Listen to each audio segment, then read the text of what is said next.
And there it is, ladies and gentlemen. It's the beginning of the show. Sorry I was a couple minutes late. It doesn't seem like a Wednesday without some kind of technical issue in the last few minutes before I'm about to launch that I got to troubleshoot. And today, again, was the chat. So I don't know if it's maybe by virtue of me doing member shows and switching back and forth for YouTube between members and public. But for some reason, the chat doesn't work between my streaming software and YouTube and back again. So I end up having to mess with it a little bit, and it's working now though. So there we go. Good to see you, Phil Blair. Excellent to see you, brother. Thanks for that nice message on Discord, by the way, too. That was very, very kind of you, and thank you for all that you've done, brother. Hello, Unknown. Good to see you. I just saw your Paul Harvey thing just a little bit ago. That's hilarious. Very, very good. Very good. We'll have to pop that into the live show this week at some point. Good to see all of you. Linda, how you doing? Rachel Gets It Right is here. Jungwin is here, as is BJ Lapierre. Great to see you as well. Michelle Wolfong, hello to you too. Is that like a wolf owl? Hello. Lots of O's. I don't know. I just hear that in my head. So Karen Alberting is here. However, her YouTube is being asked tonight. I don't know why, but I'm sorry to hear that. I hope it's de-asses for you. At some point in the future, anyway. I know it's frustrating. Technical stuff is always frustrating. Chucky Danger's in the house. Marie Garman is here. Eric Walker is here. I'm just going through the names quickly as we pile through the night. Matt Terrell, how you doing, Matt? Good to see you. Thanks for coming in. And Deborah Neighbors is here. It's hard to miss Deborah's name. She get that big pink circle with a D in the middle of it. So it's like, boom, there it is. I can see that. Mr. Josh Casto is here. Wonderful to see you, brother. And all of you guys, of course. Phil Funk is in the door. And that might be everyone on the front end, at least here. Hardwick Big D is double dip, and he's over on YouTube and in Rumble. So good to see you both places. Eric Walker, hello. Welcome to the show. Good to see you as well. And just looking for any new name that I might not have mentioned as of yet, but I think I got it. There it goes. I made it to the top of the list, unless someone else has come in on the bottom here. Let's have a look. Could be right, probably wrong, but I guarantee I am one of them. What are you one of? What are you one of? I'm sorry, I just saw that unknown. Not sure what you're one of, but you're one of the family, that's for sure. I know that. SoCal Squatcher came in. Good to see you as well. And Pixie Ranger's in here. Just me and Big D over on Rumble so far. Haven't seen Barbara pop in yet. Maybe she'll be along. Maybe life happened. I hope everything's okay. Always, you know, it really, you guys really don't realize how much you're noticed. Like, I notice the names that are always here, and I notice when you're not here, and it always makes me feel like, oh, I hope everything's okay. Not that being here is a symbol of it being okay, but it's the only way I know that you're around. So when you guys aren't here, I do notice. Hello, Jason Finch. Good to see you. Awesome you're here. I appreciate it. And yeah, I think that brings us up to speed. Obviously, it's Wednesday night. It's the hump day. You made it to the downhill part of your week. So you're cruising towards Friday. If you're on a Monday through Friday schedule, I don't know that everybody is. I've worked both. I've worked schedules where I was Monday through Friday kind of deal, and then I worked where I had rotating weekends, and I worked all kinds of weird shifts, and then I have days off during the week on other jobs I've worked. I don't know. It didn't really matter to me, I guess. Like, I've never been one of those weekend guys like, oh, it's the weekend, I'm going to go to the club with the boys and hang out and, you know, all that stuff. I've never been one of those people anyway. So it didn't really matter to me when my weekends were, just as long as I had a weekend. That's the only thing. I missed y'all Saturday. I had a migraine. I'm sorry to hear that, Marie. I hope you're feeling better. I went through periods of my life that I suffer with migraines. Actually, Sheldon still suffers from migraines. It's from his mom's side, and it's unfortunate. She's always had migraines as well. So it's you know, I can appreciate the pain that migraines are and how debilitating they can be. So no, you don't need to apologize if you're not here. I love it when you guys are here, but you know, I also understand that Sometimes it can't be. Hell, there's sometimes I can't even be here for my own show. So it happens, and you don't owe me any apologies, but thank you. It's very sweet. Mr. Golden V is in here, or 5. I don't know if the V is 5 or Roman numeral kind of thing, or if it's a V, but Mr. Golden is here. I'll just call you Mr. Golden because I don't know what I'm referring to there. Lane Clifford came in, Sinfully Wicked. Good to see you guys. Excellent to have you all here as we bounce into the Wednesday show. Obviously, we got the news coming up here in moments, and we'll dive into some stories and see what's going on. I don't even remember what I pulled up for you. I pulled them up earlier today, so I don't recall what they were, but I'm sure they were wonderful and should be at least mildly entertaining, if not wildly entertaining. Hopefully wildly, but maybe mildly. Depends on your perspective, I guess, as always. It's and then we're going to get to an article from Thought Catalog, a brand new one.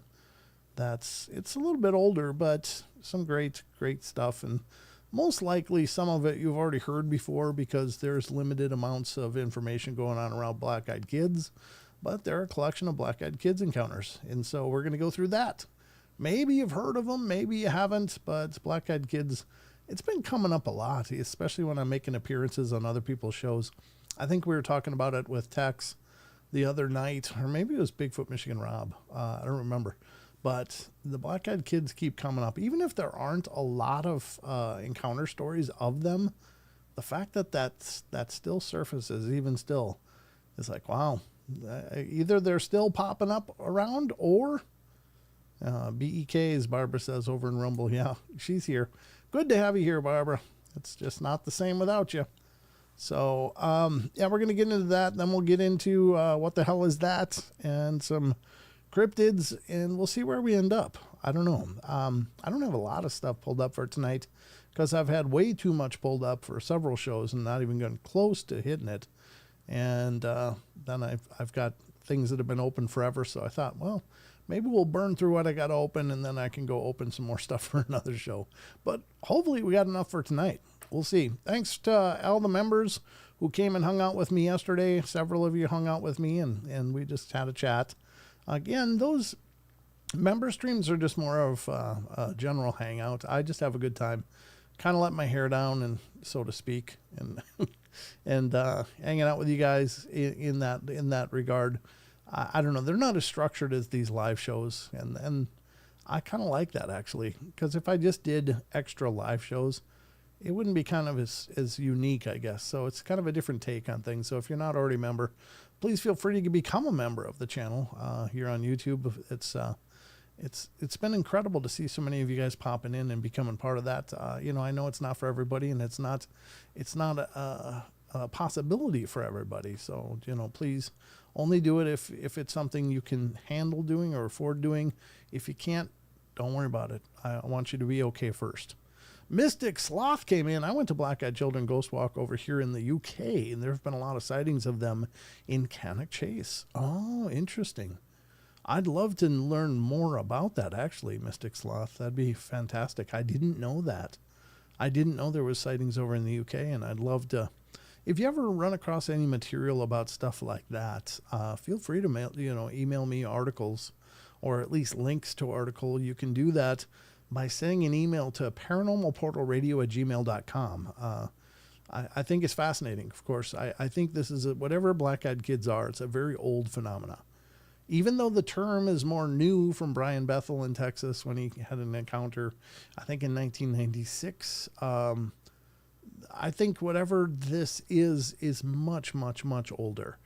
And it's just a new name for it, a rebranding, if you will. So I don't know what they are for sure, but they seem to be kind of at least some basis of the vampiric legends in some basis. Not completely, but there's a lot of similarities to our Hollywood version of vampires, so that's curious to me. Hey, Barry Anderson, good to see you, brother.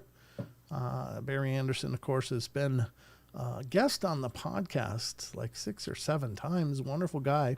He's had an incredible amount of experiences, and we've absolutely love getting to know him. So good to see you, brother. Thanks for popping in and visiting, and hope you stick around. If not, thanks for making an appearance. I appreciate it. So we got a lot to get to, as always. I'm just trying to scroll here to see if anybody else came in. It's good to see you too, Mystic Sloth. That's a brand new name. So it's great to meet new listeners over across the pond. And remember, guys, the Paranormal Portal is live streams on YouTube, but it's also an audio podcast. And you can find it on all the audio podcast platforms. I mean, iTunes, iHeartRadio, Spotify, Castbox, Google Play, Pandora, et cetera, et cetera, et cetera. So look for it out there wherever you listen to podcasts.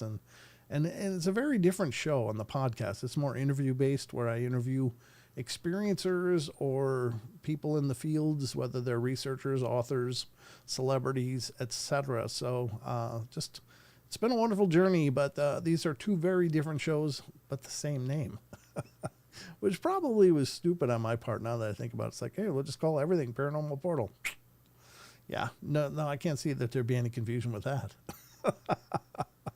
But what do you do? I think there's a couple of newspapers here that have done articles about it, and I will try to find them for you. Thank you so much. I really appreciate it if you could. That would be great information. I appreciate it. Mystic Sloth Boy, did you miss a hilarious news story last week? Which one was that, Chucky? I don't know. Sometimes they're all bizarre, but yeah. I don't know. There's always news, and we're going to get to that in just moments here. But great to see all you guys. All of ya. All y'all. It's so great to see all y'all. That's a very Southern America, Southern USA kind of saying. All y'all.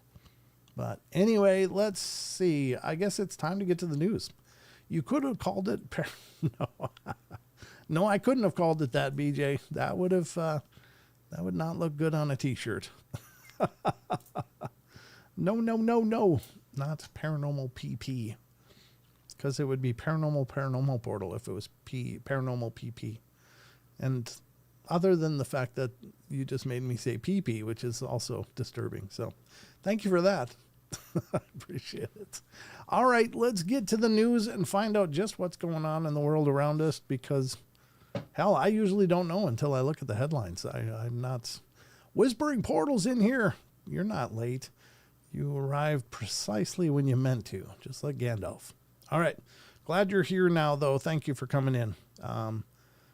Whispering Portals and Paranormal Portals make a good name together. When you want to have a baby? I'm just saying, I'm taken, so that's off the table, unfortunately. So, but thank you for the proposal. It makes me feel young and beautiful. All right, let's get to the news and see what's going on out there. Buckle up, folks. We're going in.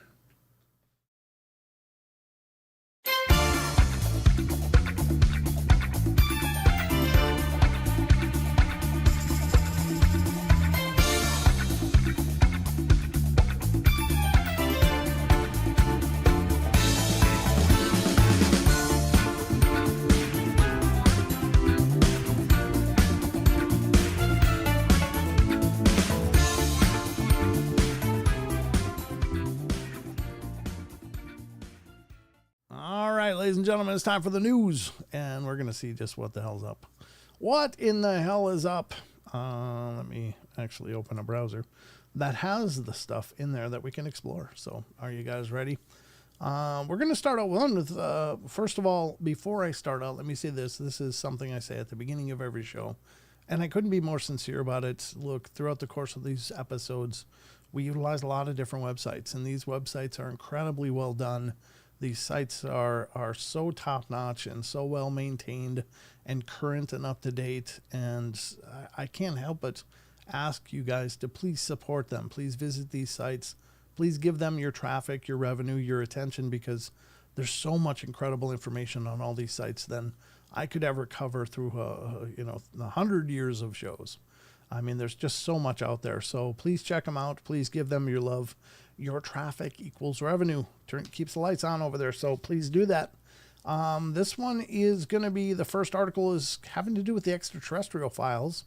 And this is a guy I really like. I really like this guy. And he's really kind of made a name for himself, having some controversial points of views about some of the stuff floating around our universe.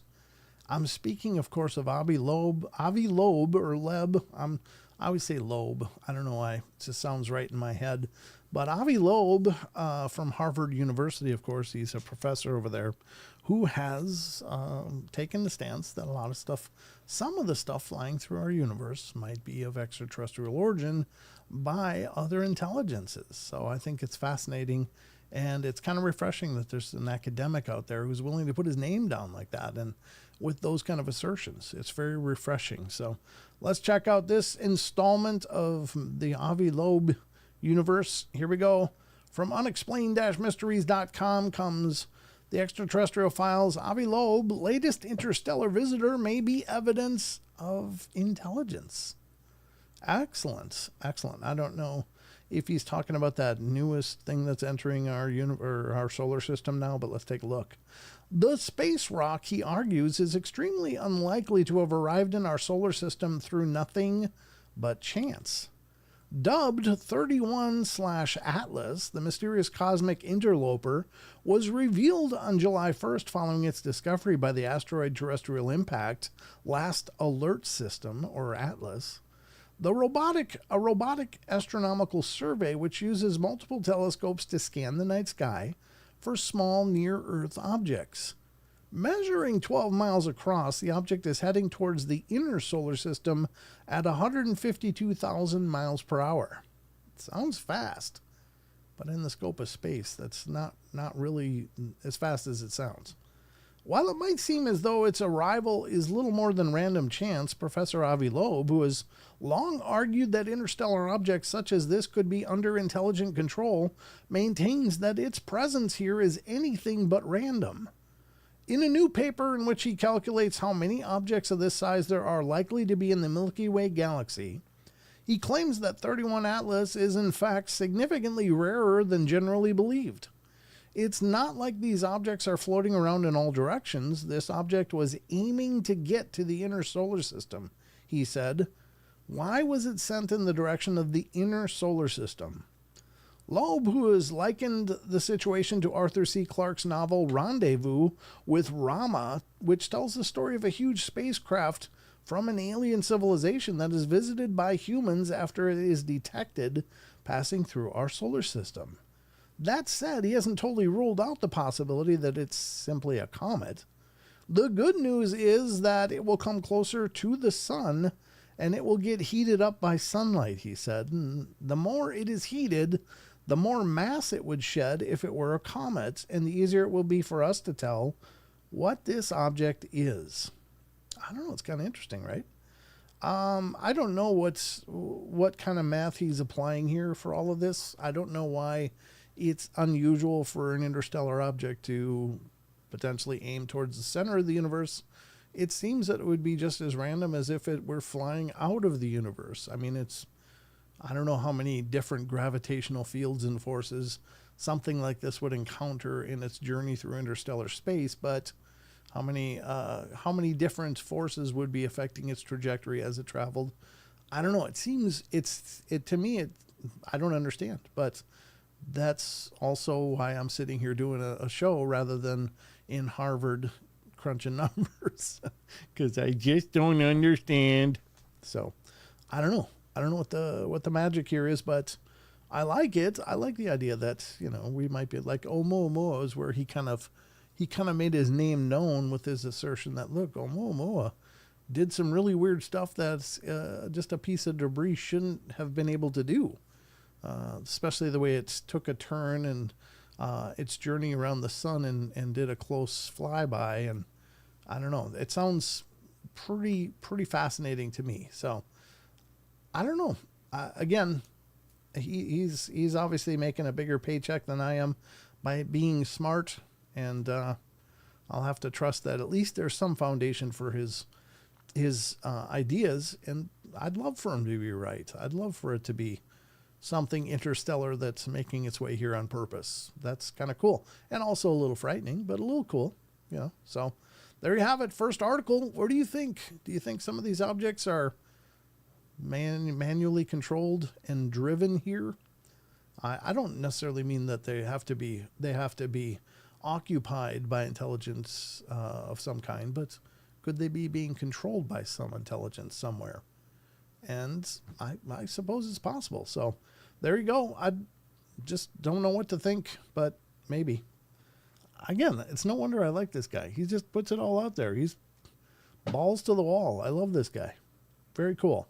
Avi Loeb, keep an eye on that name because it comes up a lot. He was also doing some hunt for spherical metallic objects in the oceans that he felt might have been part of some alien technology. And he collected several and doesn't think that they're just naturally occurring. So, again, whatever you believe, and it's certainly I'm not in a position to theoretically or academically argue in either way, but it's interesting that he is and does. So take of it what you will. Brent, three body problem immediately popped in my head.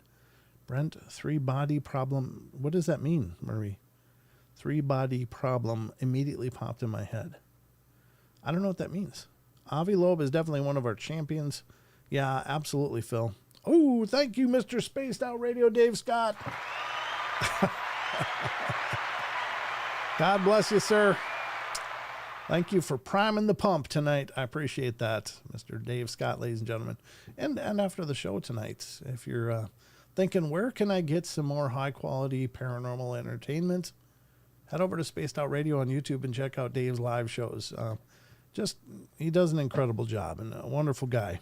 I had a great talk with Dave today, so wonderful. I love the guy. So and when you get there, just say, "Hey, Betty, B. Arthur sent me,"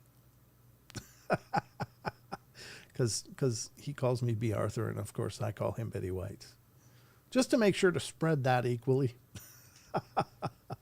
All right, well, that's the first one of the news tonight. Let me find the right button. It should be this one. There we go. I'm losing my buttons here as I'm losing my mind slowly and painfully. Here we go. Next article time, ladies and gentlemen. It is time for the Ghosts and Hauntings files of unexplained-mysteries.com. It's just gonna keep B. Arthur and me, aren't you? He's kind of like a fisherman that's chumming the water and waiting for the sharks to take hold of a hook somewhere. He's going to keep doing it until people actually start calling me B. Arthur. I love you, Dave. You're a bastard, but I love you. All right, here we go. This has to do with the Enfield poltergeist case, and it's kind of a historical look at unexplainedmysteries.com, unexplained-mysteries.com. The Enfield poltergeist case still intrigues almost 48 years on. Now, this is a pretty famous case out of England. And apparently there was some parapsychologists involved, and they really were convinced there was some pretty serious stuff going on here. And I don't know. Whatever side of this you're on, I think it's possible. Sure, there's been plenty of incredibly energetic haunts going on through the years. I was close party to one. I've been talking about it a lot lately. Actually, it's my cousin Paul's experience from when he built a log house, and some of the intensity that he faced was just off the charts. It was literally a Hollywood kind of haunting. Well, this is kind of another example of that. Now, there's a lot of skeptics to the Enfield haunting and poltergeist case, but there's also a lot of people that really believe something incredible happened there. So let's read the article and see what it says. It's kind of a historical look back on this case. It's not still happening to my knowledge, but anyway, the case is still regarded as one of the most compelling and chilling cases of poltergeist activity ever recorded. There are a few paranormal cases as widely debated as the Enfield poltergeist, a spate of chilling paranormal incidents that occurred from 1977 to 1979 at the home of mother of 4 Peggy Hodgson in Enfield, London. Over the course of 18 months, the unexplained disturbances occurring at the house escalated from items of furniture being shaken to objects being thrown around, loud knocking sounds, and most terrifyingly of all, the alleged possession of 11-year-old Janet, one of Hodgson's 4 children. Notable researcher Maurice Gross from the Society for Psychical Research spent significant amounts of time observing and recording the poltergeist activity at the house. Photographer Graham Morris was also tasked with capturing Photographic evidence of the phenomena, and Gross in particular, made vast amounts of audio recordings and witnessed multiple examples of alleged poltergeist activity firsthand, which included objects being thrown around, furniture moving across the floor, and even the levitation of Janet herself. Things took an even darker turn when the 11-year-old began speaking in deep, disturbing voice that was said to belong to the spirit of a man who had died in the house. There's no way she was doing this for fun, Morris said of Janet's levitation episodes. You have got to be mad to actually want to do something like that. It was completely darkened room. If there were, if it were the case that she were jumping, she'd be launching herself at a brick wall or a door in pitch black. I think this girl has some sort of force. She's desperate to get this, whatever it is, this energy, this power, whatever she has, across and out to communicate with people. Even today, it remains unclear what was behind the phenomena. While skeptics argue that the voice was put on by Janet herself and that the levitation episodes were faked, others maintain that poltergeist activity did occur at this house. Ultimately, though, we may never know for sure what really happened. And this is BBC Archive, and it goes into it. I don't know how long this video is, but it's, I'm sure, fascinating. And I'm going to put a link to this article in both of the chats. You guys can look over that and check it out at your leisure. Hopefully after my show and not during, but in any case, there's the link to the article. You guys can check it out. I'm not doing it for the sake of the article itself, but the fact that there's a video link to check out. I don't know how long it is. I guess looks like a 12-minute, 48-second video. So you can check it out when you get the chance. It's by BBC Archive. There's on YouTube, so check it out. It was, if you're not familiar with the case, it would be a good thing to see. I've watched several shows dealing with the Enfield poltergeist through the years, so I don't think they're probably going to bring anything new to the table than what I've seen before, but fascinating stories all the same. That's the next article, and I think we got one more to do because that's how I roll here. We're going to do one more. All right. The last news story of the night. Speaking of the UK, this one's coming up out of the UK too. That's right. I don't know if this is a bad thing or a good thing. I think if it's Japanese beetles, then it's not a good thing because those little bastards bite. The reason I know is because farmers in the U.S. like imported tons of the Japanese kind, and they look like ladybugs, but they bite. They bite. They're like seriously bastards. I hate those things. I love them about as much as I love mosquitoes, if that's any basis for my affection level here. Anything that bites me, goes out of its way to bite me and make me uncomfortable, is no longer my friend. It doesn't get on the Christmas card list anymore, for sure. But what this article is dealing with unexplained-mysteries.com. Nature and environment, huge swarm of ladybugs descends upon the UK due to hot weather. Well, I think, if they're the normal ladybugs, the ones that don't bite you, then they're probably just eating the hell out of aphids and other things that'll be chewing on gardens. And I think that'd be a good thing. They are incredibly beneficial to have around if they're not the Japanese ones. The Japanese ones are bastards. Absolutely. But let's check it out. Those are the Asian lady beetles, not Japanese beetles. Well, okay.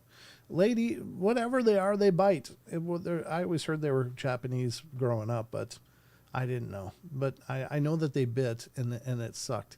We'd always find them when we were raking, and then you'd have like these clusters of them in your house after it started getting cold outside.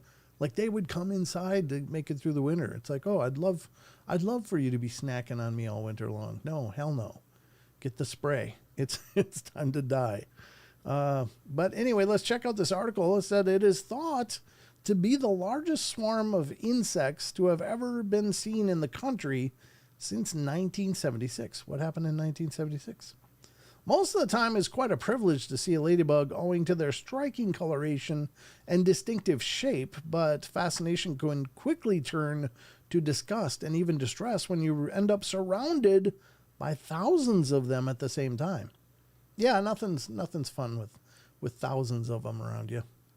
This is a situation currently facing people in towns across the UK this week, as a period of unusually hot summer weather has brought about a huge boost in ladybug numbers. Some social media users were quick to post clips showing thousands of the insects crawling all over the sides of buildings, on cars, and even on people, with locals struggling to get away from them. The issue is particularly bad in seaside towns such as Weston-super-Mare. That's the name of a town? Wow. Weston-super-Mare. What's a supermare? Is that like a really powerful horse? Scientists have likened the situation to the ladybug invasion of 1976 and believe that the hot weather has produced a huge increase in the number of aphids. Boom, there you go. They're eating them. Go ahead, eat them. The ladybug's main food source. It's happened before and will happen again. Insect biologist Professor Stuart Reynolds told Mail Online, boom and bust cycles are common in nature. Ladybirds may give you just a little nip sometimes just to check whether you're edible, or maybe because your skin is a bit salty, but they won't do any damage. I'm here to tell you those little nips suck. If they were tasting me, I was not liking it at all. It's not a plague. Ladybirds are lovely and we should celebrate them. Everyone loves a ladybird. Do you love them this much? Let's check out this video. This is from Daily Express YouTube channel. Let's check it out. See. I don't know. A video showing thousands of ladybird beetles descending on an English seaside town has shocked visitors and locals alike, who said they heard screaming on the beach as the biting insects swarmed outdoor surfaces and people. See, they said biting insects, so they're getting nibbled. They're getting a little more than nibbled.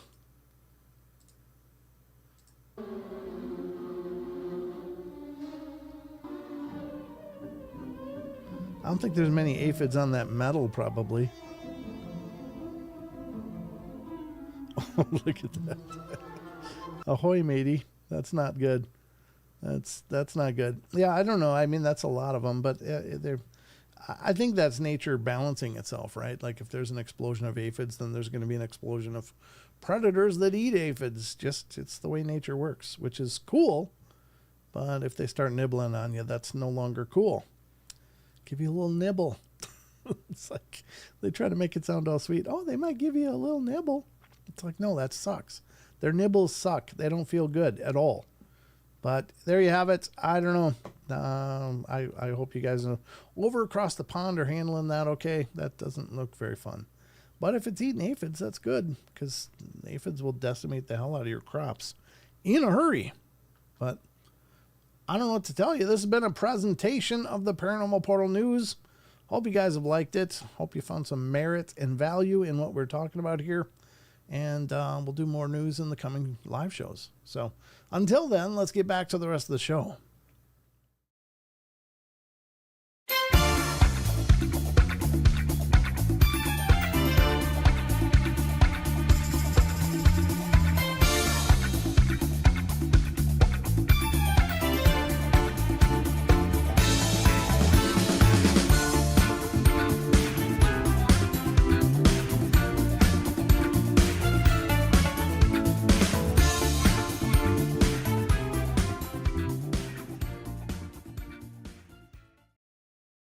So do you guys, I see Philip Blair talks about horsefly nibbles. Horsefly nibbles are little, they're like the fly Rottweilers from hell. I mean, they bite so hard. They hurt so much it actually gives me chills when they bite. Like there's like if you're in the north woods of Wisconsin or anywhere where there's the big ass horseflies. I mean, like the ones that are almost the size of a nickel, and they land and they just go right at it. They're just like, oh, meat. And they just stick their crap into you, and it hurts.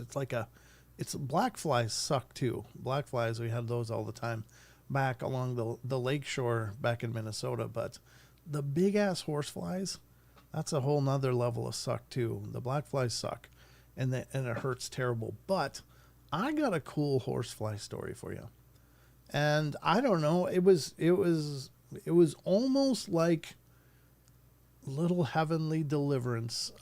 So the story goes, I was 18 years old and had moved up to the Twin Cities metro area in Minneapolis, St. Paul area. I was living in I think it was Richfield at the time, but my friend who was my roommate, his dad had a cabin up in the north of Wisconsin, way up in near a place called Spooner in northern Wisconsin, and it's beautiful country over there. It's really beautiful. Lots of forests, not many people, just really rugged and wonderful. But there was this wonderful, I don't know, fresh water lake, obviously not salt water, but it was a hot summer day, and we both were at a weekend in our work shifts and stuff. So we're like, hey, we decided to go take a run up to his dad's cabin, which is about 3+ hour drive. So we got in my car and we headed up there, and it was a hot, sweltering day, and had the top down on my car, and we're driving along, and we got up there, and it was like, oh, it was so hot, so sweaty, just the deep dog days of summer. It was like, man, it was late July or something, and it was sweltering. So we thought, well, we just got up here, let's get in, let's just go for a swim in this beautiful northern Wisconsin inland lake.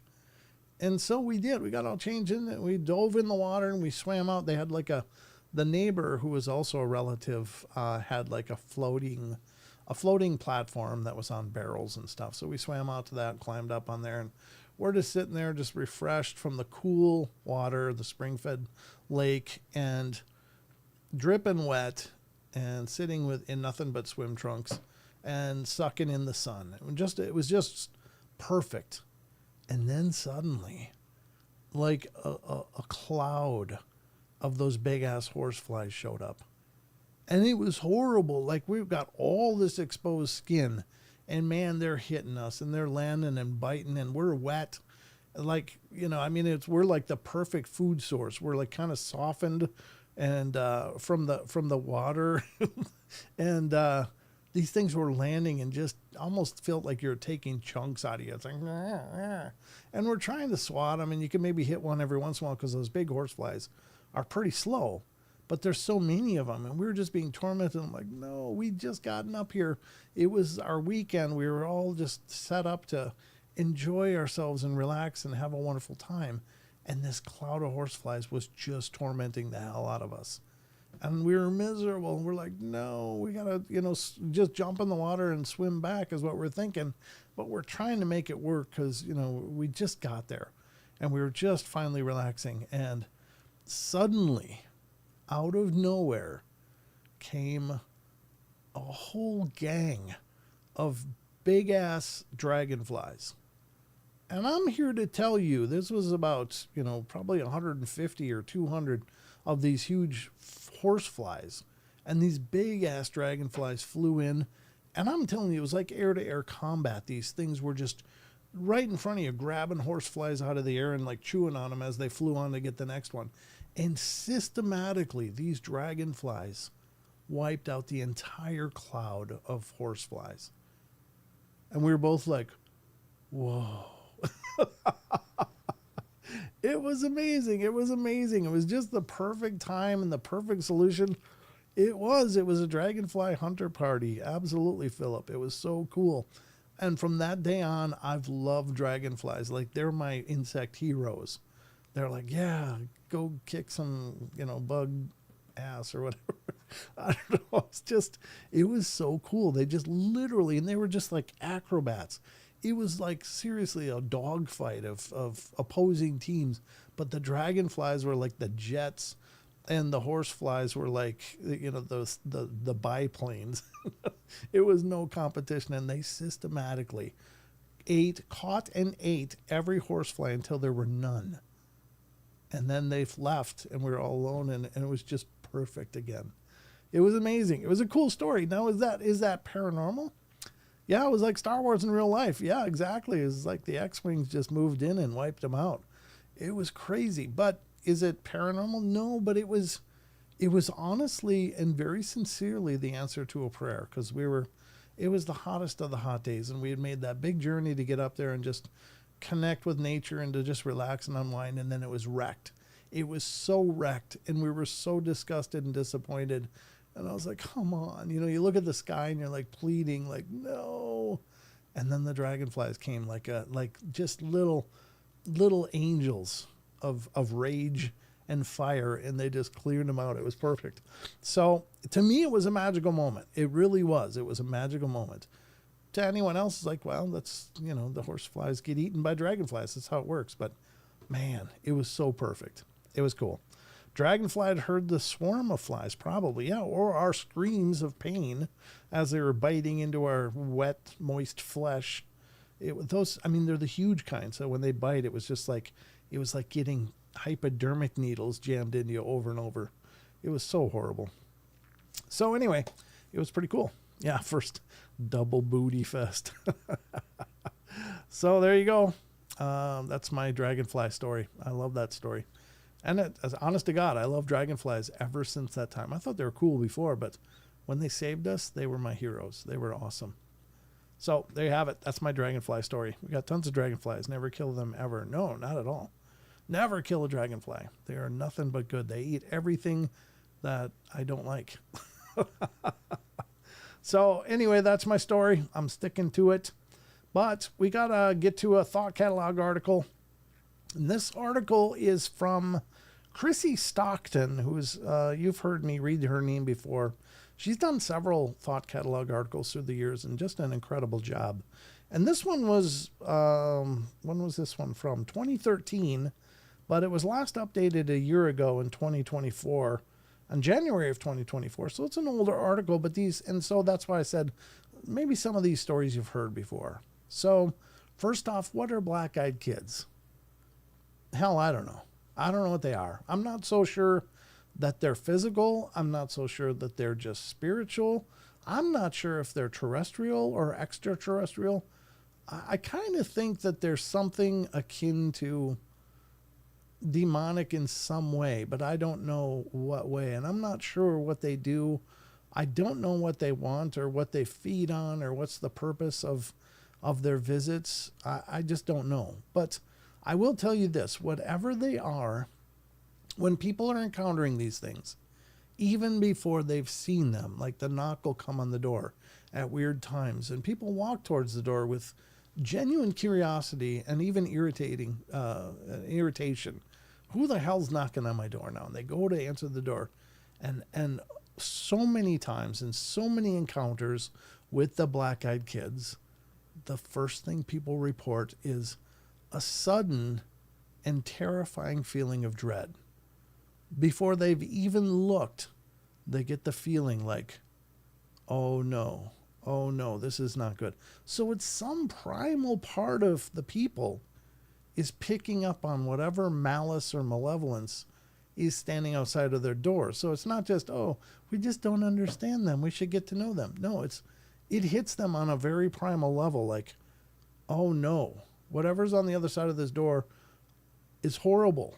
Stay away, get away. People say they get the feeling to run, like when they're reaching for that door handle. So whatever these things are, it is a powerful enough evil or dark presence to absolutely terrify people in ways that they've never felt before.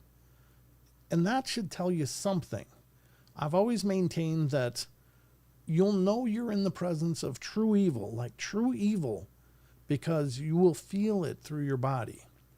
Like you will feel that presence and that, I don't know, that perversion of nature or whatever it is.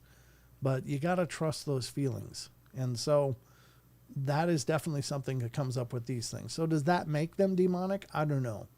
I don't know that it does. Again, they appear to be very physical when people see them, but they've also been known to do some incredibly profound, impossible physical acts that can't be explained. And I'm not going to go into any of the stories I've heard because I don't know what this article is going to tell us for sure. And if it comes up, we'll talk about it a little more. But it's 16 terrifying encounters with the black-eyed kids from Thought Catalog. Here is the article, and we're going to get to this now. I don't know, where should I move me? I think I'll move me up to the top here because you don't need to see the headline. There we go. I'll sit up there. I'll go up on top and look down and read for you guys. I got this. I got this covered. So here we go. When I woke up, I looked outside and she was gone, but the word soon was scratched weakly into the door. And again, I'm making no promises these will be new. You might have already heard all of these, but in any case, whatever they are, whatever the black-eyed kids are, it's a very, very old phenomenon one, and it does seem to draw a lot of parallels with our Hollywood idea of what vampires are. I don't know that that's what vampires really are, but some part of the legends seem to have overlapped and became vampires in our Hollywood understanding. And I think it's from these things, whatever they are. So, number one, midnight caller. It almost felt like a dream. I woke up to my dog Lucy barking. Well, she was upright on the bed where my husband and I were sleeping with our 22-month-old daughter, staring at our door like an unknown stranger was out there rummaging around. Well, I thought she was just freaking out over a house noise. We'd only had her for 3 months, and she was still a puppy. It could have been anything. Our roommate, a creak on the house settling, the awnings moving outside in the breeze. I wasn't too concerned initially. I decided the best bet would be to open the door and show her nothing was there. It sounds a bit silly, but that's what we do with our daughter when she gets scared. And I figured it should work with a puppy too. I opened the door and she raced to the front door. She stood there snarling at the door. It was an angry, violent growl, one I had never heard her make before. I looked groggily at her and opened the baby gate blocking the doorway, planning to open the door and just show her everything was okay. The second my hand reached the deadbolt, Lucy went wild. She started barking and jumped towards me, and when I touched the metal, she suddenly changed her temper. She whimpered, almost like she was afraid and was backing down. As her mannerism changed, so did mine. I wasn't calm anymore. My heart was racing and sinking at the same time. I'd been flooded with a mixture of fear and dread. I looked through the peephole. I can't explain why I looked, but I did. Outside were 2 kids. One was just a smidgen shorter than me and didn't look much older or much younger. I'm 21 and she looked to be about 16 or 17. She was slender and pale. Her hair was a light shade of honey blonde, and she wore it long, about mid-back, with long, thin, blunt bangs in the front that covered most of her eyes. She wore jeans, a light wash that's popular right now, and a thin-looking olive-colored pullover-style hoodie. Well, she held the hand of a small girl who looked to be around 3 or 4 in the same style jeans and a button-down ivory cardigan. The smaller one looked at the floor shyly, but had the same shade of hair tied back in a ponytail. And she held a stuffed toy under her free arm, and it was identical to one my daughter has, as was their style of dress. Had it not been for the feeling of overwhelming dread and fear, I probably would have asked these children in and given them some cup of tea or chocolate to get them out of the bitter cold. Something about them just seemed off. Well, at this point, I hadn't made any noise. I hadn't shushed the dog or grumbled. Nothing. I hadn't turned on any lights. These kids had no indicators I was at the door. Well, the older one spoke. She had a voice that was mature, confident, strong, and accentless. She held her head tilted downward, and I couldn't see her eyes. She said, "We have to use your phone." I stood, frozen in fear. How did she know I was there? She raised her head to face me directly, and that was when I saw her eyes. There's a reason I couldn't see them through her bangs before. They were black, or midnight blue, or a dark, dark purple, but they were otherworldly. She said, "Our mother's worried." As someone who's always been interested in creepy stories, I knew what she was the second she looked at me through the door. I've never been one to believe in these things, as a staunch atheist and skeptic when it comes to the paranormal. I'd written off many a ghost story from friends and family members eager just to tell their tale. I just didn't believe it. Still, I couldn't rationalize my way out of this. I was standing with nothing but a thin wooden door between me and a black-eyed kid. There was no questioning what it was right in front of me. I did not answer her. Slowly and silently, I backed away from the door, Lucy still cowering at my ankles. She kept talking. "Just let us in to use your phone." I took another step back. And with that step, the tone changed. At first, she seemed polite. When I took that second step back, she became commanding, almost hostile. "We're not going to hurt you. If we wanted to do that, we would have broken in. I'll ask again, can we come in and use your phone?" Lucy snarled at the door, and I inched backward, though something inside of me seemed to be slowly pulling me back to the door. It wasn't a physical pulling so much as a subconscious need to go back and let them in. I got to my room, covered up my window, locked the door, and sat there in the dim light of the nightlight. I heard her call me back to the door once more, and then quiet. I didn't go back to sleep that night, and I haven't slept right since. I know from reading about them that black-eyed kids can't just come in without permission. I know they haven't hurt anyone, but I still fear I'll be the exception. When I told my husband, he said it was just a dream. He keeps telling me to just forget it, but this lingering feeling of sadness, this dread when the house is silent at night, this fear of a knock on the door, this tells me otherwise. And that was via No Sleep 2012. Yikes. The compulsion is the weird part. It's the feeling that people get like they don't even realize it, but they seem to want on some level to be let in, to let them in. And I think it's a compulsion. I think it's some form of mind control or some manner of influencing somebody's decision-making process. And it's creepy as hell that they could be in your head. So how did it know she was there? Well, the same way it kind of compelled her to want to open the door, and she didn't know why. They seem to have a real telepathy, and that's double creepy. So here's a photo, a real-life example of a black-eyed kid. I think that looks pretty staged. Black-eyed kids are almost always described in the same way: children between the ages of 6 to 16, pale skin, completely black eyes, and out-of-date or strange clothing. While their black eyes make them look strange, what generally frightens people isn't their appearance, but the sudden presence of an overwhelming feeling of terror that accompanies the children.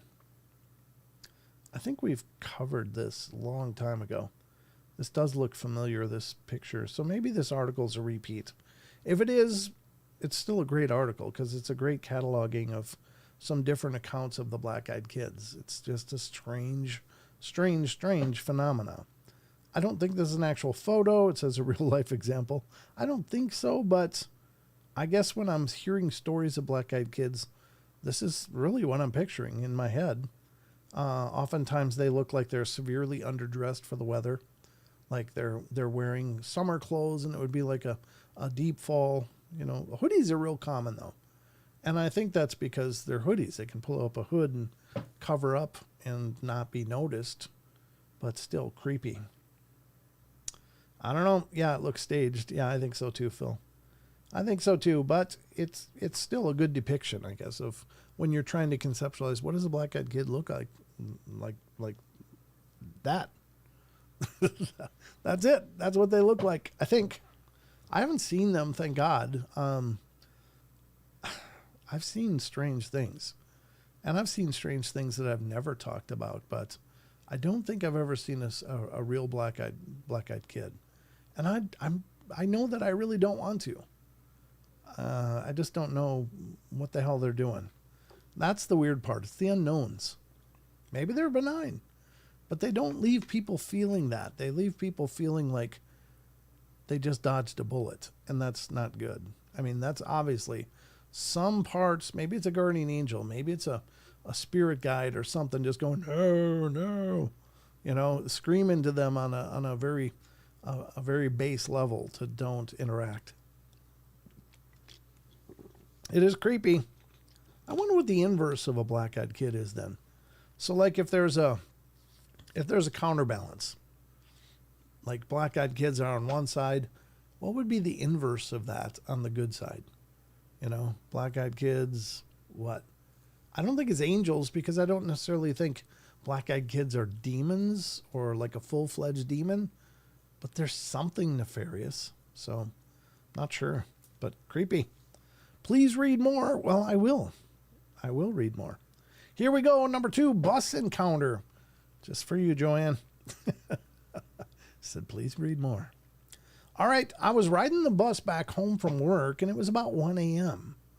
I'm a security guard and often work really odd hours. So I'm sitting there, and this guy gets on, sits across from me, and he's wearing a suit, had a briefcase, just a regular looking guy in his 20s. What struck me odd about him is that first, he was chewing on a cigar, not smoking it.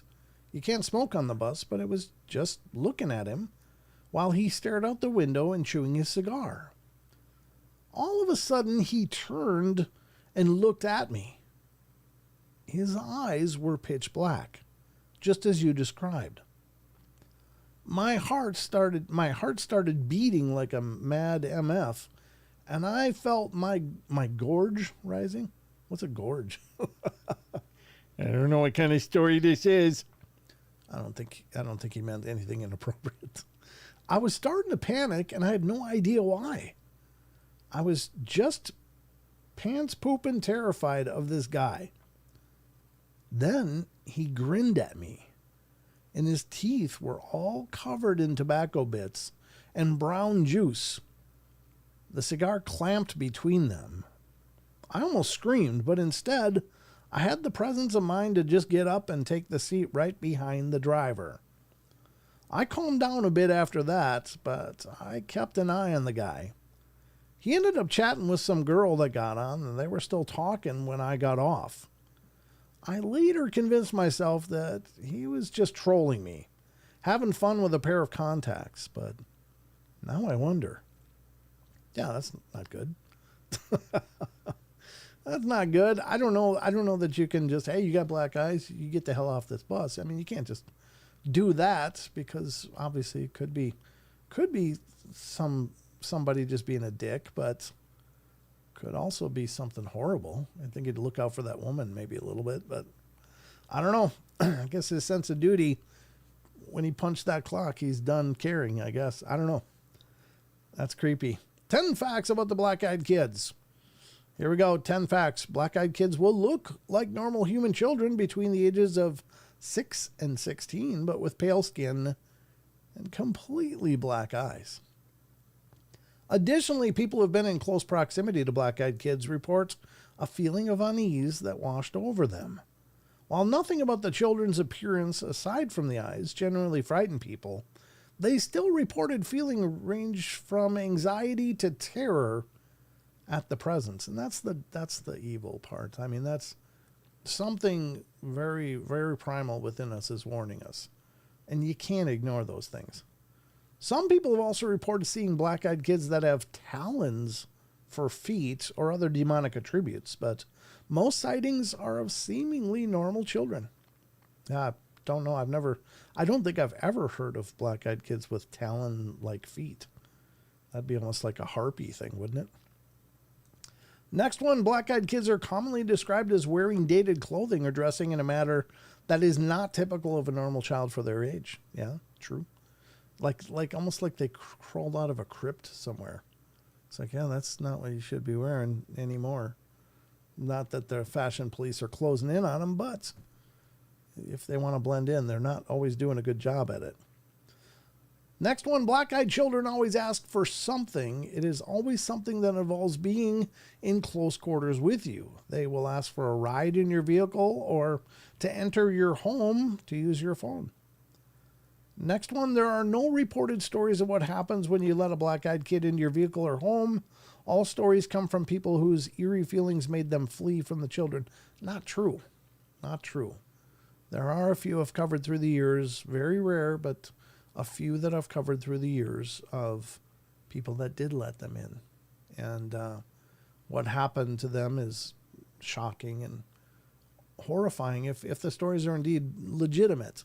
Again, anything I read is represented as real, but I can't be sure that anything I'm reading in this article is actually real. Could just be some great creative writing. But what if it is real? And all we can do is just, I don't know, come to your own conclusions, I guess. Let's see. So that's not true. There is some stories of what happens after they've been let in. A lot of people lose consciousness, bleeding from the nose, wake up. They might become extraordinarily sick after that, needing hospitalization. Some people have claimed to have lost people they love from being in close proximity to a black-eyed kid that they let in. So there are stories out there. I don't know, like vampires, you have to invite them in. Yeah, it does seem to be, and I'm pretty sure whatever these are, it's a very old phenomenon. It's probably the basis for some of the vampiric legends. But I don't think that these are vampires, so to speak. All right, in 2014, a British paper reported that sightings of black-eyed kids around the world are rising. I don't know if that's true. I don't know what article they're talking about there. Wish they'd link it. Next, theories about black-eyed kids are that they are vampires, aliens, or of demonic origin. And they might be something else. It might not fit so neatly into those categories. Here's the next story, Halloween. This is so funny. I'd never heard of black-eyed kids before my incident, so I come on here to post my story, and the first story I see is about a black-eyed kid. Weird. Let me preface this by saying I'm by no means a writer, just a domestic engineer living in the North Texas. Also, I don't believe in the paranormal, ghosts, demons, aliens, or whatever. However, I did have an event happen to me this Halloween I have to admit has me scratching my head. This is my first post on Reddit. I'm sorry to say I'd never even heard about it until yesterday. I told my best friend about the incident, and she's an avid reader of no sleep, and she told me if I didn't post it, she would. So here I am. Anyway, hope you like it. John Stevenson remembered. Thank you, sir. So it had been a slow trick-or-treat night in our neighborhood that evening, which is pretty odd all by itself. We usually have kids from different areas that are dropped off into ours and have a constant parade of kids at our door. Well, that night I'd say we had no more than 8 or 10 group of kids come by the entire night. It was about 9:30 p.m. and my husband and I were sitting in our family room watching some of the ghost TV shows based on supposedly actual events. Like I said, I don't believe in that stuff, but I do like a good ghost story now and then. And it was Halloween and all. Well, we hadn't had any activity at the door in over half an hour, and it was getting late, so we decided to turn on the porch light off and let our dog Chloe out of her crate. Well, Chloe's an American bulldog and is very docile. And we only put her in her crate because we were afraid she'd try and get out to play with all the kids. I didn't want to have to chase after her down the street. Also, we didn't want her to scare any of the kids because she would look a little intimidating to the younger ones. So I turned the outside light off, let Chloe out, and she followed me back to the couch and lay down at my feet. It was getting close to 10 p.m. when my husband decided that he'd have enough fun for the night and was going to go upstairs, take a shower, and just get ready for bed. After all, it was Thursday, and he still had to get up early the next day. My teenage son was out with his friends at a local haunted house, and it wasn't expected back for another hour or so, so that left me alone on the couch with Chloe.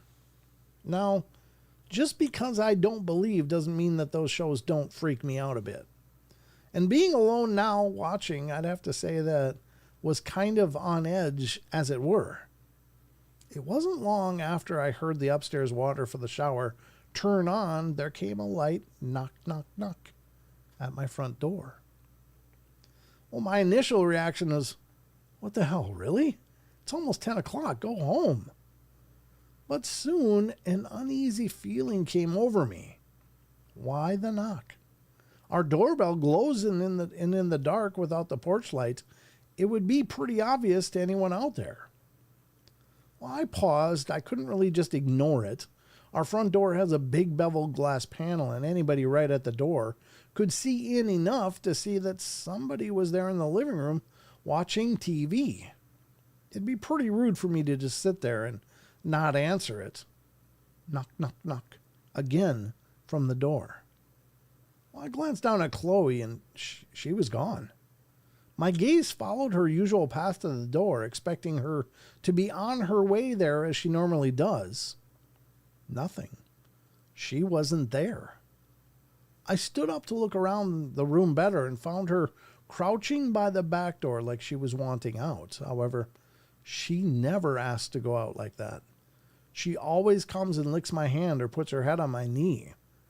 This was totally out of character for her, and I have to say it heightened my anxiety. Chloe, crate, I said. She just turned back to look at me like, hell no, lady, I ain't moving. I yelled up to my husband, but if he was already in the shower, I knew there was no chance of him hearing me. Knock, knock, knock. About that time, a car drove down our street and cast just enough light on the door to where I could see the silhouettes of two small children through the glass. I instantly felt relief. It was just some kids, probably a couple of my neighbors on their way back home, that wanted to stop by and show me their costumes or something.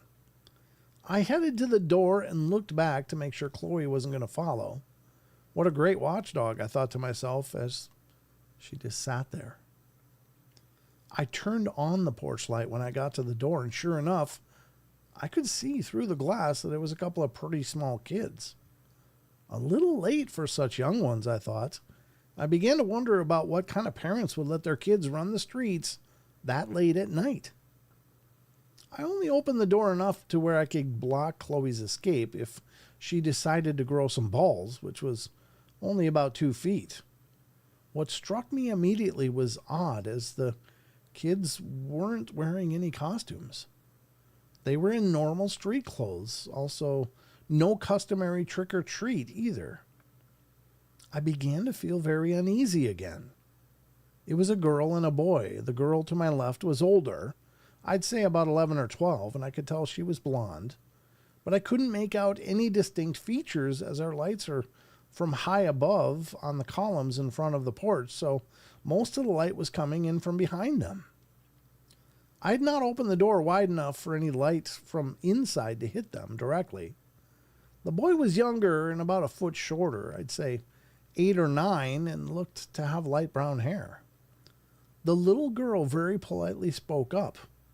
"Ma'am, can we please come inside and use your phone to call our mom?"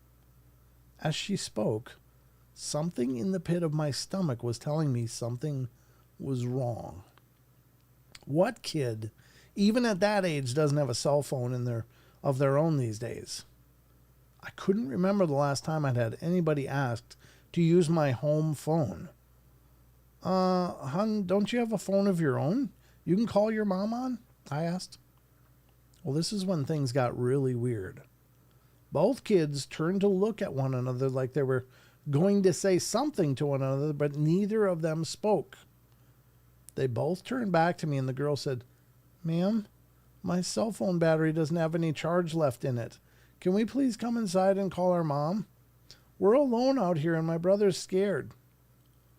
I have to admit there were two competing feelings going on inside of me. The first, that of a mother's heart and wanting to help these two small children get back to their mom. The other, a sinking fear in my gut that was keeping the other feeling at bay. It was then I noticed that during the short conversation, I'd already opened the door a few extra inches, which I was completely unaware of doing. I stopped. Honey, why don't you give me your mom's number and I can call her myself? Another pause, and they again looked at one another. After a short moment, they turned back to me, and the girl said, Ma'am, my little brother is to use your bathroom. Can we please come inside while you call our mom? And with that, the last statement, the little girl moved closer toward the door, like she was going to just walk in on me. As she did, she stepped into the light coming from inside the house, and I got my first real good look at her. Solid jet black eyes. That's all I could see. That motherly instinct was gone and replaced by terror. I don't think I've ever felt like that in my life.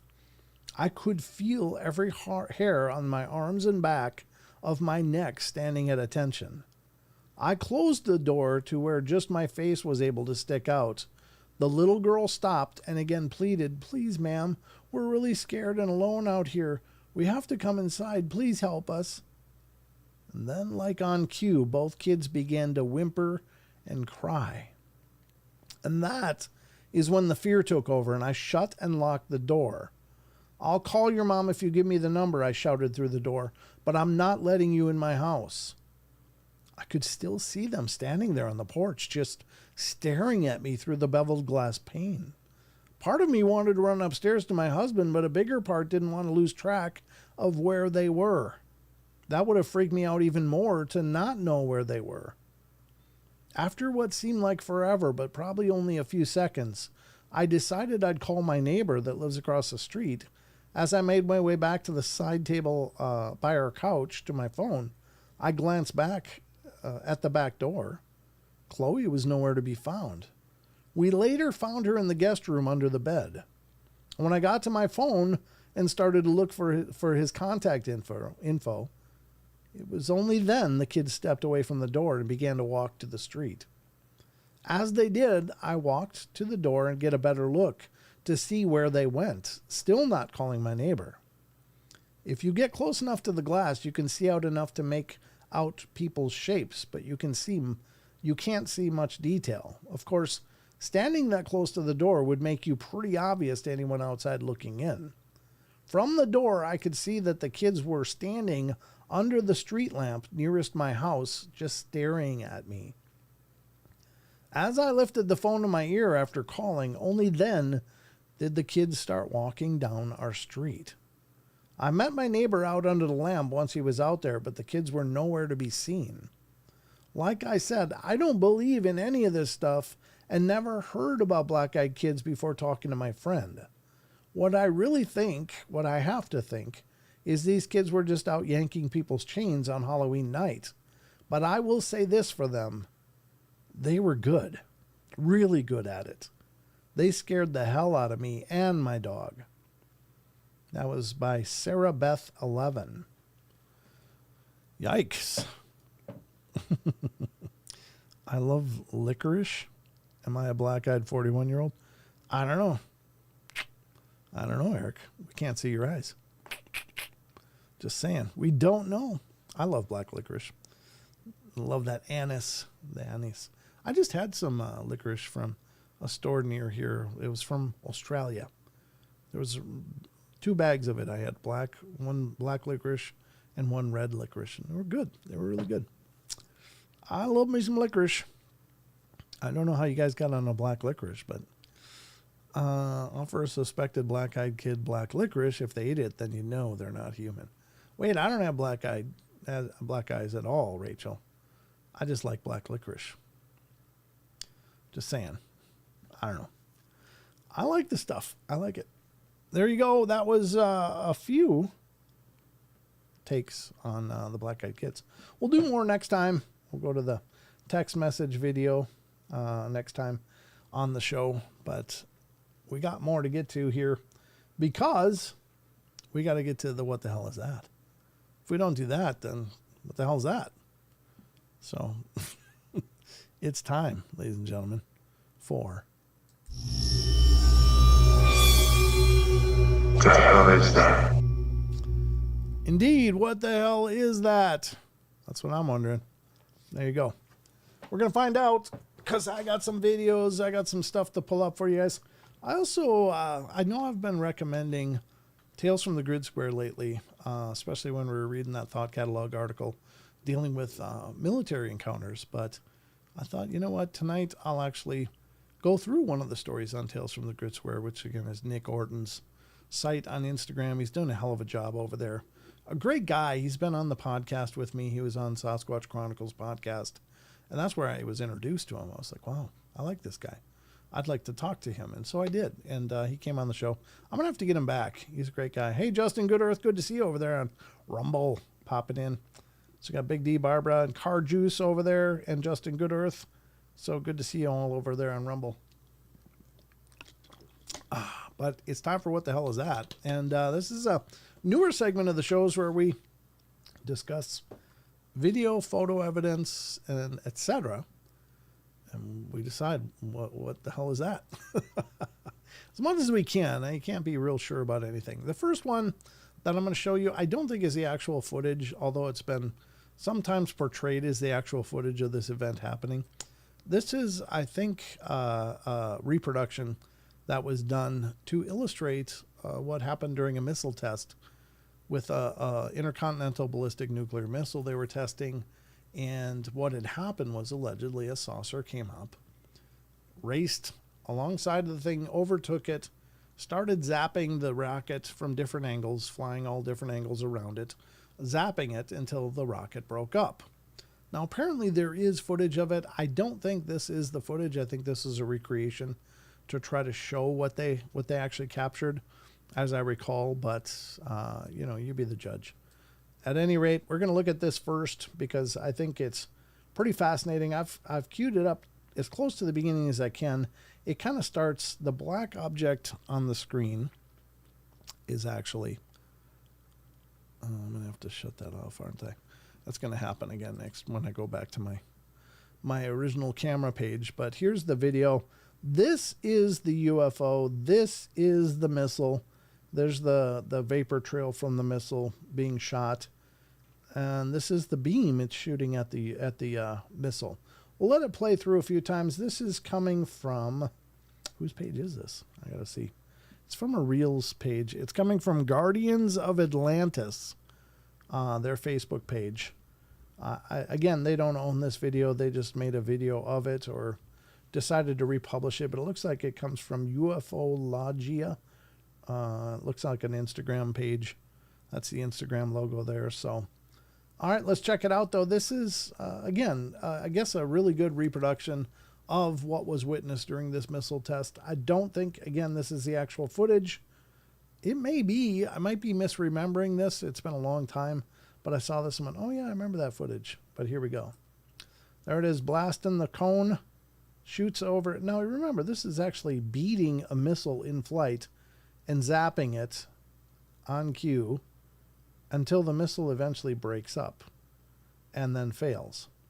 I don't think it was a live missile, but I think it was like it was a demonstration. Like, yeah, we can zap your crap down when we want to, whenever we want to. So there you go. It breaks up and then goes foul. I guess it was a real event, folks, that this was really witnessed by several people that were there at the test, watching it in real time over the footage. But again, I don't think this is the actual camera footage, but I could be misremembering that. It could be the actual footage. It looks extraordinarily grainy, which is surprising for a recreation, but that could be by design too, to make it look more authentic. But anyway, there you go. Again, this is an intercontinental missile traveling probably well over 1,000 miles per hour as it's traveling. And whatever that UFO is it's like dancing around it. And it just kind of gives you an idea of the technical capabilities of what UFOs are capable of doing, even when confronted with some of our most advanced missile technology and the fastest missiles we have.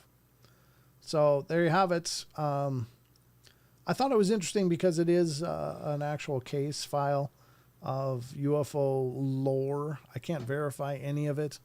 I don't know any of the people involved or have never talked to anybody, but I've heard the story.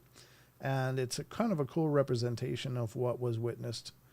And just goes to show you now, why did it do this? I think they're letting us know that they can intervene whenever they want, I guess. I don't think probably if extraterrestrials are here, and I do believe they are, that they probably like the idea of us lobbing intercontinental nukes at each other. And so maybe this was a demonstration going, yeah, you go ahead, fire that, see how that works for you. Because we're going to be up here zapping that crap out of the air. And I hope they do. I hope they do. I don't like the idea of some politicians with different schools of thought around the globe deciding for the entire population of the earth that they're going to end life as we know it. That's a terrifying idea. So anyway, that's the first video. What do you think?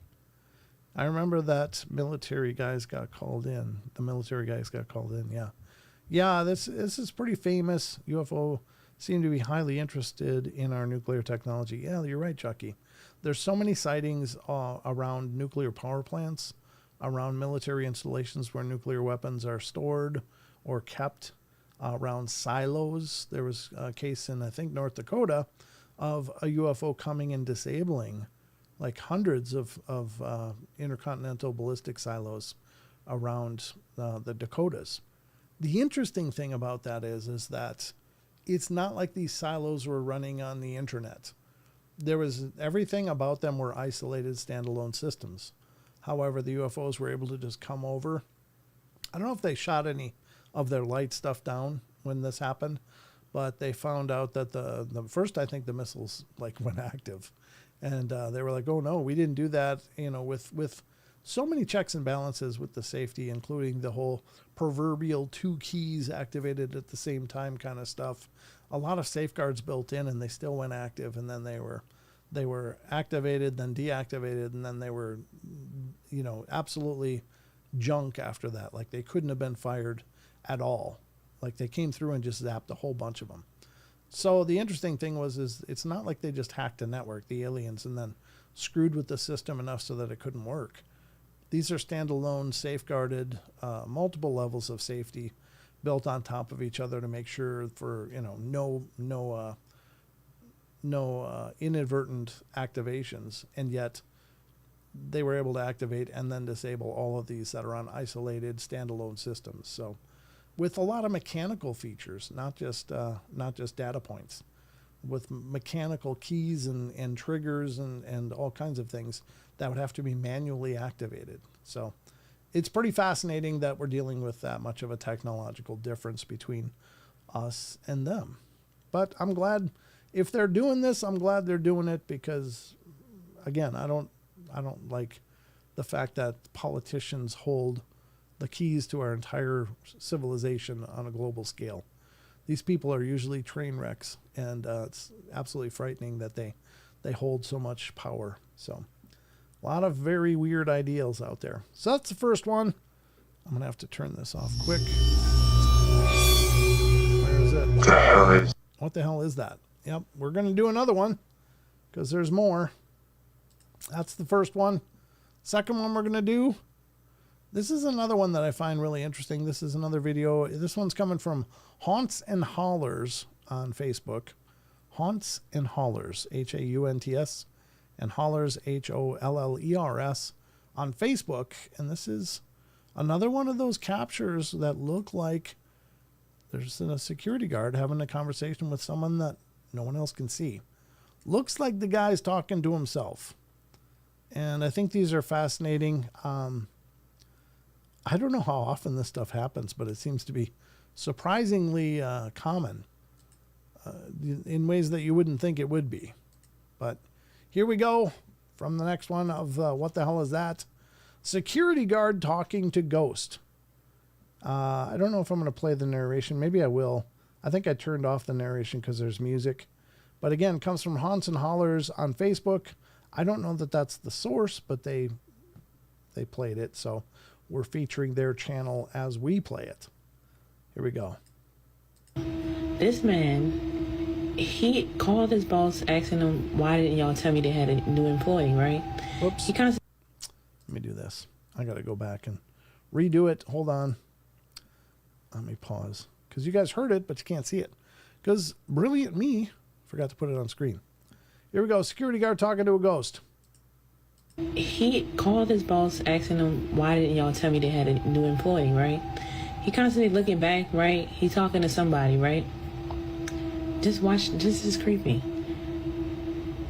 Look, having a whole conversation with somebody, right? Saying that somebody came and he dapping that person off and everything. Now, see? He's dapping that person off and everything. Like doing the knuckle bump. Yay, good to meet you. So for the security guard, someone's right there talking to him. Look, y'all see when he dapped him off? Oh, pulled out a chair. He dapped him off. You see that shadow? And then the shadow goes over here, and he pulling the chair out for him. He swore to God he sat there and had a whole conversation with this person. He moved over, talking to him and everything. Y'all better protect yourselves. Whatever that was. Okay, watch. Isn't that crazy, though? The guy is having a full conversation. Karen says, I've seen this one. Yeah. It's crazy. I don't know. This is one of several that I've seen where captured on security camera is somebody having a robust, very animated discussion with somebody that to them is right there. They're having a very real interaction with somebody. However, that person doesn't actually exist. It's pretty creepy stuff. Yeah, I believe it too, Eric. I do too. I don't think these are staged. I think that this guy was, I mean, even the hand gesture, like dapping it off. Boom. That's if that's acting, that's pretty convincing acting. But pulling out the chair, gestures, the whole works. The guy's having a discussion, but nobody can see who he's talking to. So pretty creepy stuff. But the next one, I don't know. What do you guys think? Do you guys think these are real? Officer. It says officer. Is he an officer? Maybe. Could be a security officer. That could be a good ghost box read there. It said officer. Yeah, maybe. Maybe he's a security officer or some kind of police officer or something like that. I don't know what the situation is, but he's explaining the system to somebody that's just not there. At least as far as we can see on this footage. So pretty crazy. Now, here's the curious thing, and I've often wondered this. What if every one of us having had encounters with ghosts? Like this. You meet somebody, you start having a conversation, and it could just be an anecdotal kind of meeting. Like, oh, hey, how's it going? Wonderful day. Love the weather, blah, blah, blah. Sitting on a bus, sitting on a park bench, just engaging somebody in a conversation. What if people are looking at you going, what the hell's going on over there? That guy needs some meds. He's not talking to anybody. And here's the thing. If these are legitimate, and I believe they are, I believe that people do encounter beings that can't be seen. Now, are they ghosts? I don't know. I don't know what they are or what they aren't, but the point is these people are fully engaged in active dialogue, actively trading thoughts and ideas back and forth with these unseen presences. How many of us have had these experiences ourselves, but there was nobody there watching a camera going, hey, what the hell's going on? Like it didn't register. We might have looked like lunatics just sitting on a park bench talking to nobody. Meanwhile, we weren't just talking to nobody. For us, maybe it's just as real as anyone else you'd encounter. I don't know. I think that there's a lot of that, right? I'd like a close up on that fist bump. I can't give it to you with reels, but I'll tell you what I will do. I'll put this link in the descriptions. You guys can check it out on Facebook if you want and see for yourself. I'll put it in both of them, but I think these are fascinating. Very fascinating. I'm with you though, unknown, because it would be nice to see if there was an impact point, like he actually felt. I mean, he must have felt something because it wasn't like his hand passed through, so he must have felt some presence there physically as well. How many folks have we seen maybe a ghost that we didn't even know it? Exactly, Linda. That's my point. I think here's another take. And I think about this stuff all the time. Like wherever I go, whatever I'm doing, I'm always engaging people like, oh, hello. Oh, excuse me. Oh, whatever. Sometimes, and maybe some people are just really, really awkward and don't know how to interact with that. But I've often thought the ones that don't even look up and acknowledge, don't even give you eye contact, they're just, I always thought, what if that's not really something everyone else is seeing? What if that's like some kind of manifestation? And it's occurred to me. And how would you know? How would you know you're not just having a discussion with some presence that nobody else is seeing but you? Because clearly, for this guy, if this is legitimate, that presence is just as present as he is. I mean, it's just as real as he is. So, I mean, it's got to be incredibly convincing to the point that how would you know? What are the hallmarks that could be looked for? And I don't know. But I think that it's possible that we've all met a ghost at some point, and we've all interacted with a ghostly presence. And I don't mean ghost in that they were formerly living. There might be something else, something that doesn't exist completely in our plane, but can manifest to us and look like they're a person here. And I think it's very possible, and maybe even probable. I don't know how anybody could ever do the math on that, but I know I've met some people that I swear couldn't have been here. They couldn't have been from here. They were just too bizarre. But it's just one of those things you walk away from like, oh, is that person really real? Are they an alien that's disguised as a human? Or is that one of those presences nobody else is seeing except me? I don't know. Maybe. It's food for thought because, again, I'm surprised at how many videos like this there are out there. And in every one of them, the people look, like sincerely, they look uncomfortable when it's pointed out to them. If they record that part of it, like, hey, hey, Phil, who are you talking to down there? What do you mean? I'm talking to Mrs. Johnson. Mrs. Johnson passed away 3 weeks ago. Suddenly Phil's running off the screen, like,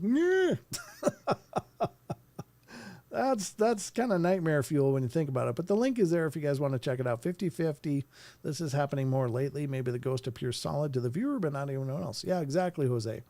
I think that the manifestation, it could be more psychic than it is actually physical. It could be just a telepathic imprint or projection. And for the experiencers, it's as real as anyone else they would encounter. But for anyone else looking, be like, well, that person's just talking to themselves on that park bench. And what would you do? Would you go up and go, hey, dude, who are you talking to? You're sitting here alone. No, you just mind your own business. Nobody's going to come up to you and say, what are you talking to, squirrels? What's going on here? Nobody's going to point that out to you unless they know you. So creepy, little creepy, but it could be. All right, let's go to the last one tonight. But I'm going to do an Instagram. Actually, I got two more. This one is a minute 53 long. This is one that Matt Knapp posted from Bigfoot Crossroads. It's the Dale Graham sighting. I think it's a recording from, it is a recording. It's a minute 53 long, but it's from southern Idaho, which is the state I live in. Idaho's where I call home.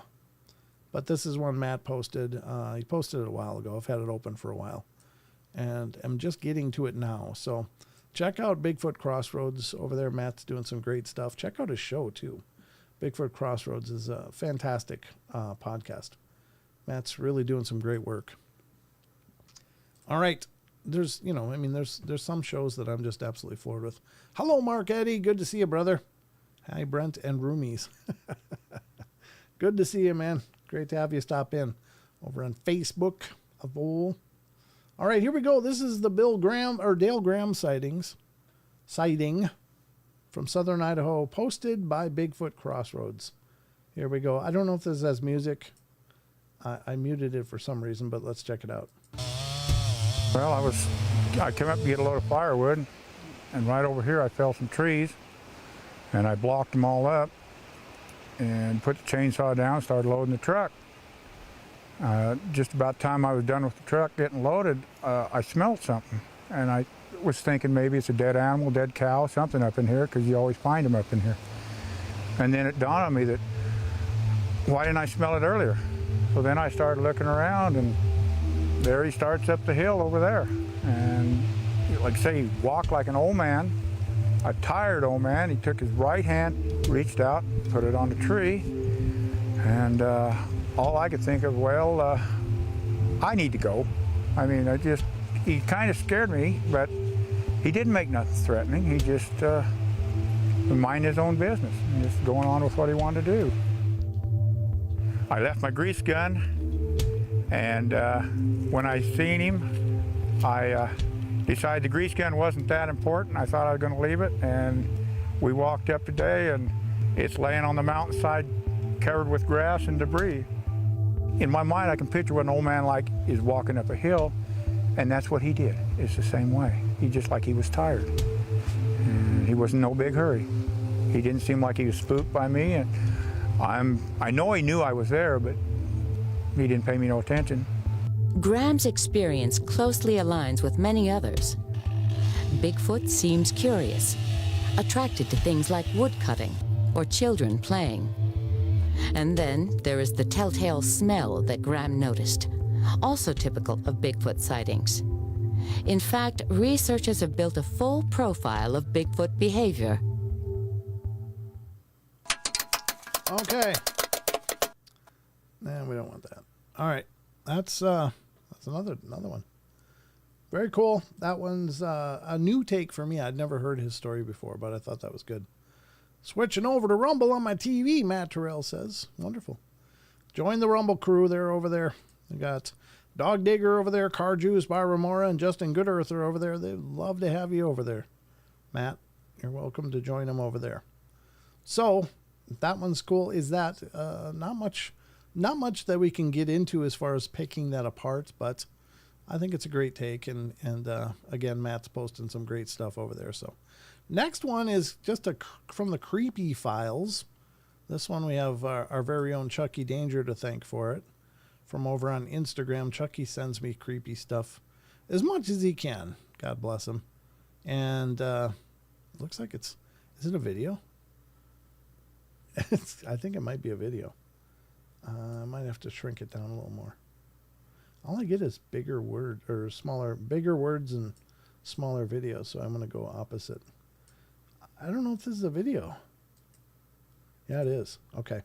Well, here you go from the Creepy Files. This one is from Mr. Chucky Danger over there on Instagram. Anaconda breeding area in the Amazon River. This is not AI. Look at all those anacondas. Now, if you're not familiar with anacondas, they are huge. Look at the size of these creatures. And this is a river, not a stream, a river. You can see how enormous they get. They can get up to like 30 feet long. I mean, they're just monstrous. They could eat a person easily at half that size, and probably, much less. Probably like a 9-foot anaconda could probably inhale a person with no problem. But here it is, anaconda breeding area from the Amazon. There it is, some sky shots. It doesn't seem to have sound. But look at all them squirming around down there. I did not know that they do that, but I know that many other snakes do. Like garter snakes will assemble all in one area, just a whole knot of them as they interbreed. And I guess, if garter snakes do it, then why not anacondas? Why not other snakes? Maybe it's a snake thing where they just congregate and just inseminate. Congregate, inseminate, and call it a night. Sounds like most of America on a Friday. This sounds pretty stupid. But yeah. Yep. That's pretty crazy. I don't know. I didn't know that they do this. Again, could you imagine having problems with the helicopter at this point? Hey, we're going down. Oh, God, no. Please work. Please work. That's not where you want to have engine trouble, right there, as you're just hovering about 300 feet above a wad of anacondas that big. Because after breeding, they're going to be a hankering for some snacks. Yeah, jeez. That is just horrifying. And it's not just here. It's up here and up here. There's just congregations of them all the way through this river. Just horrifying stuff. I didn't need to know. Well, I thought you would know, Annie. But you're kind of you are a very knowledgeable person. But this is news to me. I did not know that anacondas did this to congregate in order to breed, but I did know that other snakes do it. So I guess it makes sense. It's kind of a snake thing, but there you have it. I was today old when I learned this. Thank you, Chucky. Appreciate the nightmare fuel. I've actually had snakes. I like snakes, actually, but I think a snake big enough to eat me would be a whole different kind of snake. Like, that's no longer pet snake anymore. That's freaking horrifying. When it can eat a deer, then you're absolutely on the menu as well. Creepy stuff. So that's from Chucky Danger. Thank you for that inclusion, Chucky. Appreciate your contribution to the show. All right, here we go. As I said, Tales from the Grid Square. We're going to walk through one of the tales that Nick posts there up on Instagram. And again, I want you guys to please support what he's... Whoa. What did I do? I started a YouTube video underneath everything. There we go. Let's see. All right. So Nick has Jesus, clicking everything wrong. He has a Instagram page called Tales from the Grid Square. And all of those words are separated by underscores. So if you go to Instagram, just do a search. But this is one of his stories. And again, I really like what he's doing over there. I'm really thrilled that he's cataloging these stories, because otherwise they would just be lost to time, I guess. God damn it. Stop it, you dick. Sorry, I'm cussing at my computer, but you're trying to position things and everything's shooting around in really stupid ways and trying to go onto a grid of some kind. That's not the grid I'm looking for. All right, so Tales from the Grid Square. Here is a story for your entertainment. I will narrate it for you guys, hopefully. I might shrink this down even more. There we go. That way I can move it up a little more. Okay, perfect. Now, the way he posts his stories is this. He'll do some kind of a main picture with the heading, "You Got Lucky." All right, that's the name of this story. All right. I wonder if his luck ran out and no one ever knew. I guess it's a demon, terror, creepy, paranormal tags. And then he'll do it in series of images that tell the story. So let's go to the next one.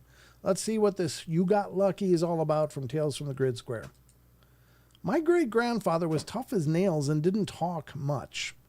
He liked to just tend the farm, and the guy lost his legs in a coal mine. It says coal mike collapse. I think he means mine. And made prosthetics out of old tires.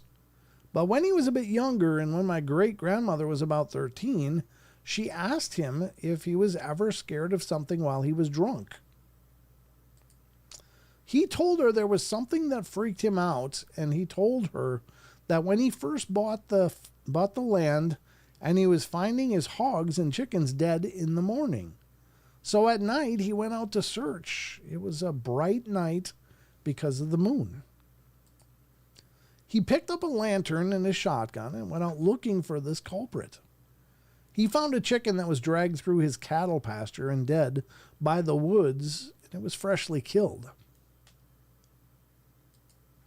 He shined his lantern at the trees and saw something move behind one of them, and he said, "I saw you. You either come out now or the law gets your corpse in the morning." And a person peeked out from just behind the tree, and it looked just like him, except for a massive smile. My great-grandfather froze and stared at it, terrified. He dropped his stuff and ran, hearing laughing, cackling, and footsteps behind him as he ran. And he jumped the fence and just kept running, and it kept following. He got to his house, ripped open the screen door, and slammed the second door behind him. Just as he did, he heard the screen door the screen one, get destroyed as something slammed into the door. He didn't hear anything. He was praying as he sat there. And then he heard 3 knocks on the door, and the thing say, "You got lucky tonight, Timothy," which was his name. "But will you be lucky again?" Then he heard the laughing trail off away from his house. He was tearing up as he told my great-grandmother, so she knew it scared the hell out of him. He said it was Nalusa Falaya, or a demon. After that, he refused to be out after dark or to let his family be outside during the night. He put up multiple crosses above all of his doors and stuff, and if there was something making noise, he would call up his brothers, and together they would go out and investigate, armed to the teeth. So there you go. This is what Nick Orton's whole site is like. And I want to pull it up here so you guys can see. Maybe it's already up. Never mind. Here it is. Here's Tales from the Grid Square. He's doing a hell of a job. I still got Chucky's thing open. 149,000 followers. And it's just packed full of these kind of stories. And some great, great stories. So I would encourage you to head over to Instagram. If you're on Instagram, Close Encounters in Afghanistan, here's the You Got Lucky story. Something dealing with gnomes, it looks like, or little people. The Invisible Man, Fort Polk, Tiny Villages. There's so many amazing stories over here that he's posted. And I really encourage you guys to go check them out. The Drekavac, or Vach, I don't know how you say it. Yakima Sasquatch, The Face. So many amazing stories that have been related to him through military personnel. So some Skinwalker story, Tagaz. These are different encounters. So just great. A great repository for some amazing stories. And Nick's a great guy. I'll have to get him back on the show and on the podcast to talk about more of what's been going on lately. But please support what he's doing. Please visit it. I'll put the link in the show's description, or in the chats here. You guys can check it out. But it's definitely worth your time and effort. It's really good stuff.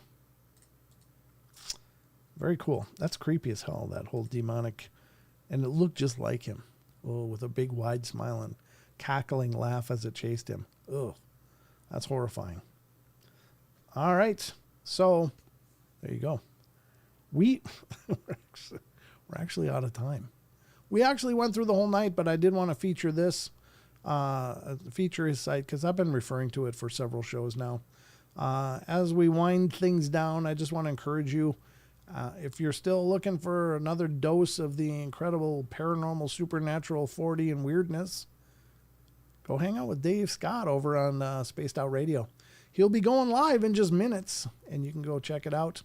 Check out what he's doing, and tell him the Portal sent you. Not B. Arthur, the Portal. Tell Mr. Dave Scott the Portal sent you. So get over there and say hello, and I'll probably stop in at some point as well. I like to go over and hang out with Dave as much as I can. Just a great guy. I love tiny villages, but has only been to tiny villages here in the U.S. Yeah, and I think perhaps the version he's talking about is proto-pygmy size villages. Little gnome-like villages or something. That's, as I was just sitting here going through it, I was like, oh my God, I want to read that one. I want to read that one. So, and they're quick reads. All of his stories are very quick reads over there. So nothing really, really huge, but just an incredibly great thing he's doing, and a wonderful, wonderful site. So support Tales from the Grid Square and support the Paranormal Portal on Instagram as well. You can do that by going here. Look at that, Paranormal Portal Radio. I got 688 followers, which is not as good as I want. So, and I post some stuff over here, some shorts, some haunted doll stuff. You probably already saw that same one I put on YouTube, but she hasn't done anything more spooky yet. Just turned and watched the screens, but she's sitting back over there by the music stuff now. So she doesn't look around much when she's over there. Maybe if I bring her back over here and let her hang out, she'll watch the screens again. But At any rate, that's going to about wrap it up for tonight. I hope you guys had a good time. Thank you so much for joining me here on the portal. As always, special thank you to our channel members on YouTube. I appreciate it. Your generosity just goes so far into keeping the lights on here. And thank you for those of you that have supported and continue to support the podcast. Please check it out.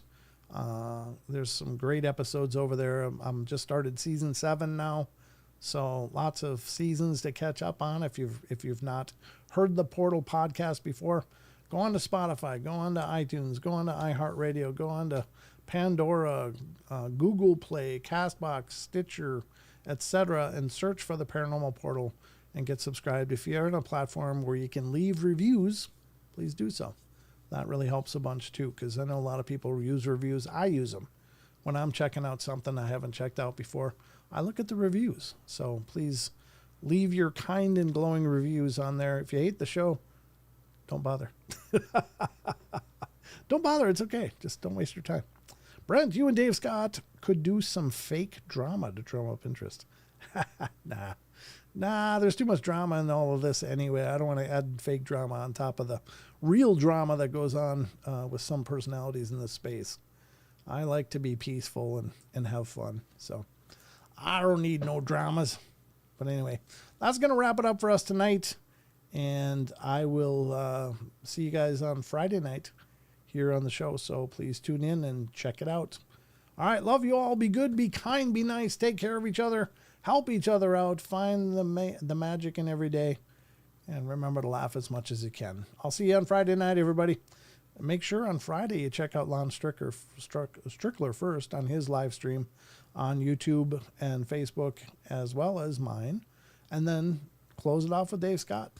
I'm telling you, it's a trifecta on Friday nights here online. Some great shows, great people, myself included. All right, that's it. Good night, everybody. See you guys next time. Until then, take care of yourselves. Good night, everybody.